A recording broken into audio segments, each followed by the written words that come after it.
Bigla na lamang, naglakad siya paitaas sa kanyang tabi. Hindi ba niya nahanap na kakaiba ito? Siyempre, hindi, at humarap pa siya para magtanong sa kanya, anong problema? Lubos siyang nag-uusisa. Ang kanyang sword technique ay nakabatay sa mga mabibigat na espada. Kaya, bakit ang kanyang mga galaw ay napakagaan? Tanging noon lang niya naunawaan, ang kanyang mga mata ay nanlalaki sa biglaang gulat. Tumutukoy ba siya sa Red Evil Sword Technique? Ang nagturo sa iyo ay laging nagsasabi na ang mga galaw ng Red Evil Sword Technique ay walang katapusang hindi mahulaan batay sa isang pundasyon ng magaan na footwork. Nagsasanay ako sa loob ng higit sa isang dekada. Maaari kayang mali ang method. Bukod dito, ano ba ang nalalaman ng taong ito tungkol sa Red Evil Sword Technique? Kanina lang, nagmamakaawa siya sa akin na iligtas ang kanyang buhay, at ngayon ay kalmado siyang nag-aalok ng mga critics. Ngayon, para siyang isang pawikan na dapat ay nabubuhay sa tubig pero napunta sa isang bundok. Naunawaan niya lang ito dahil sinabi niya yun. Pero sa buong oras na ito, laging pakiramdam ko ay nagsuot ako ng isang suit na hindi kasya. Simula nang maabot ang 7th star, pakiramdam ko ay patuloy akong hinarangan ng isang pader. Kung ang sinabi niya ay totoo, na ang Red Evil Sword Technique ay mabagal tulad ng isang pawikan at malambot tulad ng tubig, ano ngayon? Kalimutan na yan. Walang punto sa labis na pag-iisip. Tanging sa pagsubok ko lang malalaman. Nagsimula siyang gumalaw. Bago ang lahat, ang pagpapatuloy ng ganito ay hahantong lamang sa kamatayan. Baka pati makipagsapalaran at subukan ito. Isinaayos niya ang lahat ng kanyang energy, unti-unting nadarama ang bawat galaw ng espada, parehong mabigat at malambot. Sa isang solong swing, kahit paano ay nagawa niyang gupitan ang tip ng buhok ng taong yan. Yun ay higit pa sa standard.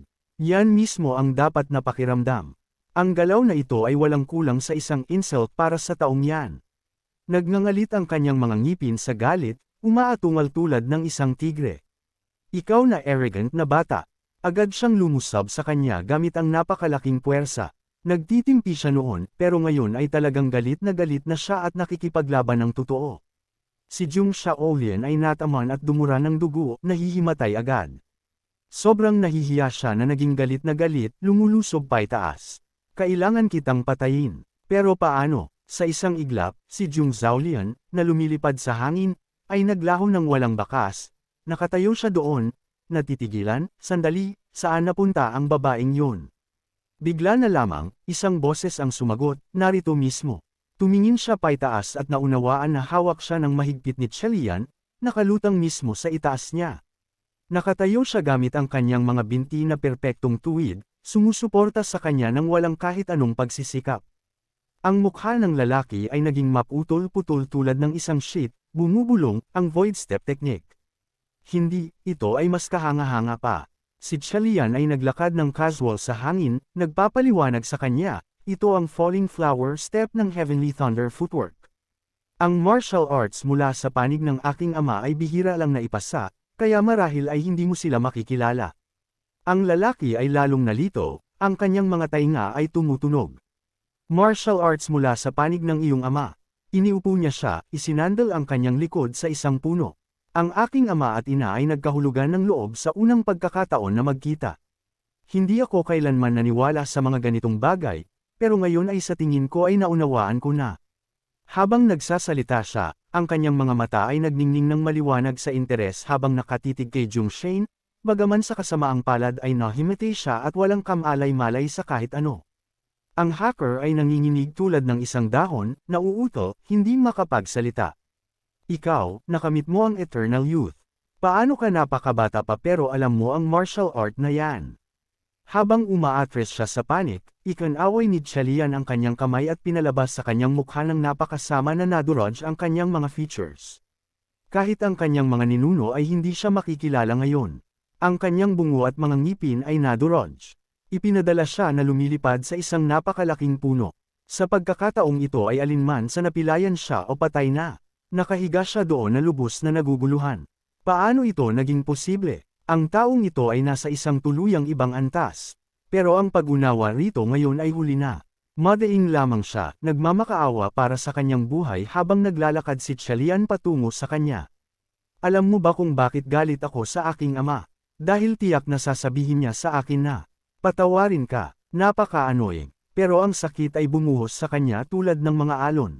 Wala siyang mental capacity para makinig sa kahit ano pa. Nababaliw ba siya? Anong pangkukulam ang ipinagsasabi niya? Kailangan kong umalis dito. Ang pag-iisip ay paggawa. Inipon niya ang huli sa kanyang lakas, gumapang paitaas, at tumakbo para sa kanyang buhay. Bigla na lamang, ang mga mata ni Chalian ay naging maliwanag na pula. Inabot niya ang espada sa kanyang likod, nagbabago bilang isang demonyo sa isang iglap. Pero sinabi ng aking ina noon, hindi natin kayang maging ganun katapat. Kahit ang mundo ng aking ama ay ang matuwid na landas, gusto kong mabuhay sa mundo ng aking ina. Ang mga layers ng yelo na nakabalot sa kanyang espada ay nagsimulang bumagsak, naglalantad ng isang mata sa espada na kulay dugo. Ang hacker ay patuloy na tumatakbo ng walang paghinto, pero narinig niya kung ano ang tunog na iyon. Tunog ito tulad ng mga multo na umaanggal. Ito ang demonic aura na nagmumula sa espadang yun. Ang blade ay napakalaki at nagningning na pula, na parabang katatapos lang nitong bunutin mula sa isang furnace. Sa hilt, mayroong isang carving ng isang demonyo na may dalawang nagningning na pulang mata. Ang pagtingin lamang dito ay nakatakot na. Hindi nakapagtatakol na karaniwan ay itinago niya itong nakabalot. Ikan-away ni Chalian ang kanyang braso pababa sa isang solong strike. Ang demonic aura ay tumaas palabas, nakakabit sa tumatakas na hacker. Hindi na siya makakatakas sa pagkakataong ito. Tumingin siya pabalik, natatakot at nalito, hindi man lang nauunawaan kung ano ang bagay na ito. Sa oras na lumapit ito, ang kanyang buong katawan ay napunit sa 100 piraso. Ito ang eksenang pinakagusto ni Chalian. Mas pinapanood niya ito, mas nakakaramdam siya ng kasiyahan, na matatagpuan ang mundo ng kanyang ama na masyadong nakakainip. Nang gabing yun, binuhat ni Chalian si Jung Shein pauwi, nakatayo ng nag-iisa sa gilid ng talampas, kumakanta ng malakas tungkol sa landas na nasa harap. Nagsalaysay siya ng tula habang naglalakad, at nakikinig siya ng may interes. Ang bulaklak na namumukadkad ng nag-iisa sa gilid ng talampas ay nakikinig din. Nagtanong siya na nakapikit pa rin ang kanyang mga mata. Gising ka na. Namuhi siya ng malalim. Ibaba mo ako. Pero natural na tumanggi siya. Huwag kang bumaba. Nasaktan ka. Naaalala ang nangyari kanina. Nagtanong siya, ano ba talaga ang nangyari? Ang taong yan ay talagang malas. Pagkatapos matamaan ng iyong espada, sinundan ko ng isang strike na akin. Nanlaki ang kanyang mga mata sa hindi paniniwala. Ano? Sinaksak ko siya. Patay na ba siya? Nagsinungaling si Chalian nang hindi kumukurap. Maaari kayang siya ay isang zombie.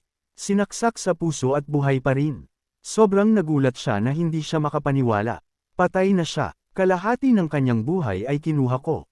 Nang inag siya ng hindi sinasadya, at hinigpitan niya ang kanyang hawak sa kanya, inaaliw siya. Huwag mo nang isipin yun. Ang mga taong tulad yan ay nararapat mamatay. Bukod dito, kapag binunot mo ang iyong espada, ang pagkabigo na maging walang awa ay isang insult sa blade mismo. Tinitigan siya ni Jung Shaolian, ang kanyang takot ay unti-unting nawawala. Napakahirap na tao para basahin. Mukha siyang palabiro, pero minsan ay nagbabago siya bilang isang tuluyang ibang tao. Bigla na lamang, sinabi niya, ito ay simula pa lamang.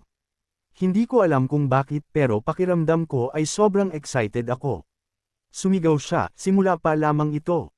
Ang Dragon Phoenix Banquet, ang dakilang digmaan ng Heavenly Dragon na namamahala sa mundo. Hindi niya mapigil ang tumawa. Heto na naman tayo. Sa ibang lugar, ang isang carriage ay huminto sa gitna ng daan.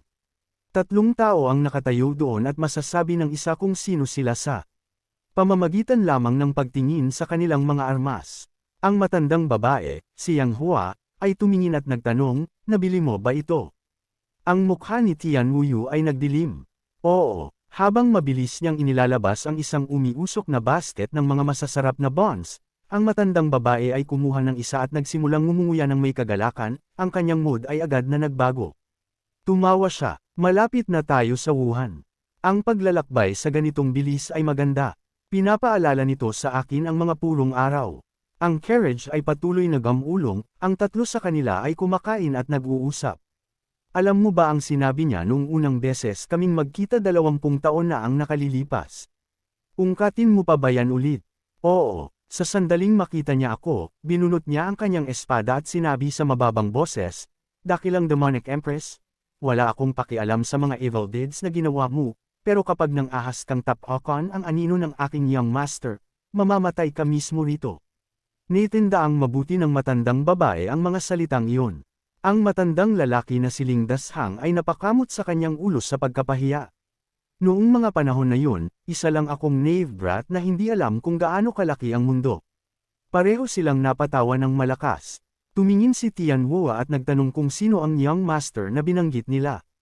Itinaas ng matandang babae ang kanyang kilay at nagpaliwanag. Yun ang ama ni Chalian. Haha, sa wakas, si Chalian ay sapat na ang gulang para dumalo sa Dragon Phoenix Banquet. Ang bilis ng panahon. Tumawa si Lang Desh. Ang mga brats na yun ay tiyak na mamamalas muli. Pero naramdaman nilang lahat na hindi mananakit si Chalian ng mga bata maliban na lang kung gumawa sila ng isang bagay na nararapat sa isang pambubugbog. Ang kanilang mga salita ay tiyak na nakatutok sa grupo ni Jiang Renji. Samantala, mukha siyang galit na umaanggaw sa kanyang mga underlings. Buhay pa rin ang taong yan. Sabihin mo sa akin ang katotohanan. Oo, nakita ko sila ni Miss Trin na umalis sa Sword Sect. Humarap siya sa matinding galit, sumisigaw, ano ba ang ginagawa ng hacker na yan? Hindi man lang niya magawa ang isang simpleng trabaho tulad ng pagpatay sa kanila. Nagmamadaling sinabi ng underling, umalas ang hacker kagabi at hindi pa nakakabalik. Nang marinig ito, naunawaan niya na may masamang nangyayari. Ano, ang taong yan ay buhay pa rin at gumagala, samantalang ang hacker ay naglaho.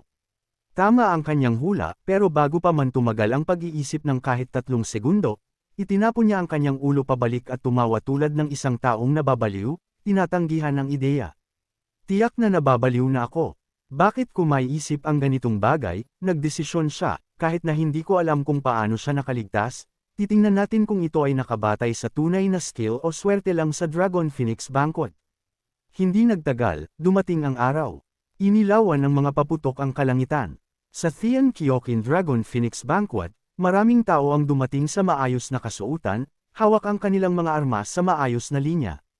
Ang karamihan ay napakalaki at buhay na buhay, ang lahat ay nahuhumaling sa excitement habang ang mga dragons at phoenixes ay nagsisimulang dumating. Hey, di ba yan ang young master mula sa South Sword Sect? At nariyan si Miss Hong mula sa Hongjia Manor. Ang mga babae sa malapit ay kinikilig habang lumalapit siya, sumisigaw ng malakas na sapat upang pumutok ang eardrums. Oo, siya yan. Tingnan mo, yan si Young Master Lam mula sa pamilyang Baksho Yanba.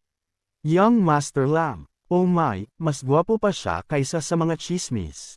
Si Lin Shai, ang tagapagmana ng pamilyang Baksho Yanba, ay mukhang napakahanga, at si Miss Tuma ay kasama rin niya. Nagsimula na ba sa wakas na kumilos ang 4 na dakilang pamilya? Ang babae sa kanyang likod ay nagbaba ng kanyang ulo, mukhang mayabang. Bigla na lamang, may ibang taong nagturo. Naroon, yan si Young Master Duang. Ang taong tiyak na mananalo sa Dragon Phoenix Banquet na ito ay si Young Master Duang. Ang batang lalaki na nakasuot ng dilaw ay si Yong Tuang, tagapagmana ng Namna Clan. Ang taong nasa tabi niya ay ang pinakamagandang dilag, si Mista. Ang minamahal na anak na babae ng Luktui Mountain Villa. Tunay na isang magaling at magandang tambalan. Mista, mukha kang napakaganda. Sumusuporta ako sa iyo, pero ang taong nagwawagayway pabalik sa mga palakpakan ay si Chalian pala. Salamat sa inyong lahat sa suporta. Tiyak na mananalo ako. Huwag kayong mag-alala, gayunpaman. Walang sino man ang talagang pumapalakpak para sa kanya. Kumarap ang mga tao sa isa't isa, nagbubulong-bulungan, sino ang taong ito? Hindi ko pa siya nakikita kailanman. Sino ka sa tingin mo? Huwag mong harangan ang daan ni Miss Tai. Umalis ka dyan. Si Jiang Shaolian ay unti-unting nasasanay dito. Nakatitig lang ng malaki ang mga mata, nag-iisip, mukhang hindi siya kinakabahan kahit kaunti. Bakit ako naiinggit sa kanyang pagiging nonchalant? Bigla na lamang, humarap siya sa kanya at nagtanong, ang lugar na ito ay napakaganda ng dekorasyon, di ba?